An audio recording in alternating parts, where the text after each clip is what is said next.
अस्सलाम वालेकुम। फखर न्यूज़ के साथ मैं हूँ सादिया बतूल। सबसे पहले शामिल करेंगे आज की अहम खबरें। लाहौर से ब्यूरो चीफ तारिक नूर इलाही तबूकी की रिपोर्ट पेश खिदमत है। कैनाल रोड लाहौर पर वाक़ एक बड़े इवेंट हॉल में फ़लस्तीन की मौजूदा सूरत हाल पर एक सेमिनार मुनाकिद किया गया, जिसमें मारूफ दीनी स्कॉलर्स ने खताब किया, जिनमें फ़लस्तीनी रहनुमा डॉक्टर नाजी ज़हीर ने वलवला अंगेज़ और अंदर के पुराज़म कोशिशों का अहाता करते हुए अहले इस्लाम को इस मरहले में अहले गज़ा के लिए दामे सुखने साथ देने की ज़रूरत को बयान किया।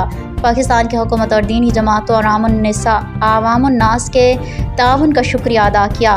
उनसे कबल मारूफ पाकिस्तानी स्कॉलर और मुतादिद दीनी कुतुब के मुअल्लिफ हामिद कमालुद्दीन ने तारीख़ अक्सा व गज़ा के तारीख़ी अहमियत पर सैर हासिल गुफ्तगू फरमाते हुए अहले गज़ा की इस्तकामत व इसार को खराज तहसीन पेश किया।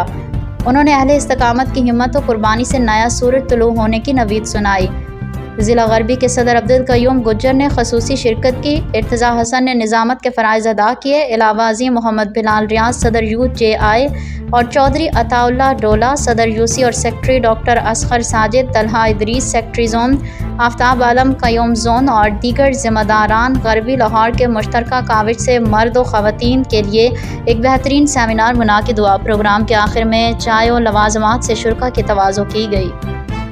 मज़ीद खबरों और अपडेट्स के लिए देखते रहिए फखर न्यूज़ HD।